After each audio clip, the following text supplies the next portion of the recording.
एक राजा के दो बेटे थे, राम और घनश्याम।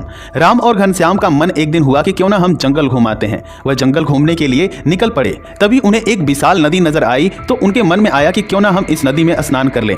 उनको यह अंदाजा नहीं था कि वह नदी इतनी गहरी है और उसकी तेज रफ्तार उन्हें डुबा सकती है, लेकिन इसके बावजूद भी वो दोनों नहाने के लिए उस नदी में उतर गए। अब धीरे धीरे जब वो नदी में उतरे तो उन्हें अंदाजा लग गया कि यह नदी बहुत गहरी है और इसकी रफ्तार जो है काफी तेज है। दोनों बड़े ही मस्ती से उस नदी में स्नान करने लगे। तभी राम धीरे धीरे तैरते हुए नदी में थोड़ा आगे निकल चुका। तभी एक नदी में जोरदार सी लहर आई जो राम को बहाकर काफी दूर लेकर चली गई और वह चिल्लाता रह गया, बचाओ बचाओ। जब घनश्याम यह देख रहा था कि मेरा भाई आगे निकल चुका है, उसे नदी की लहर बहाकर कुछ दूर लेकर चली है, तो घनश्याम तुरंत उस नदी से बाहर निकलता है और अपने भाई राम को बचाने के लिए वह एक लकड़ी का लट्ठा जो बड़ा सा था उसे अपने भाई की तरफ फेंकता है नदी में। लेकिन उसका भाई काफी दूर निकल चुका था और वह पकड़ नहीं पा रहा था। अब घनश्याम बड़ा ही चिंतित हो गया कि अब मेरा भाई बच नहीं पाएगा। अब राम को धीरे धीरे बहते हुए नदी आगे की तरफ लेकर जाने लगी। अब वो धुंधला सा दिखने लगा था। घनश्याम परेशान हो गया, अब मेरा भाई कैसे बचेगा। तभी वहां पर सैनिक दौड़कर आए और घनश्याम जी को देखा कि वह राम जी को बचा रहे हैं। तभी सैनिकों ने कहा कि सरकार, अब राम जी को बचा पाना मुश्किल ही नहीं नामुमकिन है, क्योंकि उनको नदी बहुत ही गहरे पानी में लेकर चली गई है। अब वो दिख भी नहीं पा रहे हैं। अब लगता है कि वह डूब चुके हैं। अब उन्हें बचा पाना मुश्किल ही नहीं नामुमकिन भी है।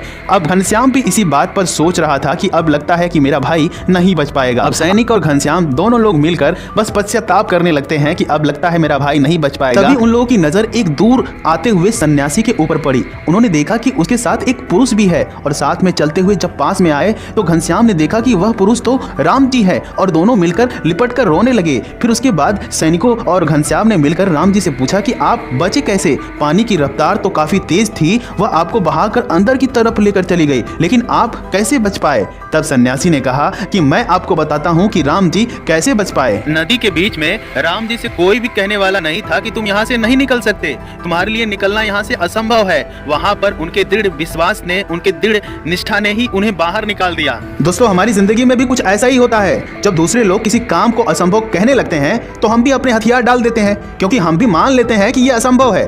हम अपनी क्षमता का आकलन दूसरों के कहने से ही तो करते हैं, लेकिन आपके अंदर अपार क्षमताएं हैं। किसी के कहने से खुद को कमजोर मत बनाइए।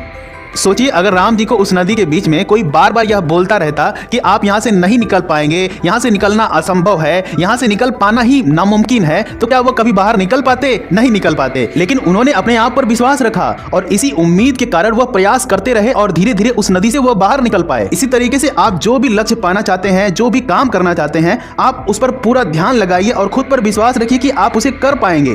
तभी आप उस लक्ष्य को प्राप्त कर पाएंगे। उम्मीद करता हूं इस कहानी से आपको बहुत बड़ी सीख मिली होगी। मिलते हैं अगली वीडियो में कुछ इसी तरीके की कहानी लेकर। तब तक के लिए जय हिंद, जय भारत।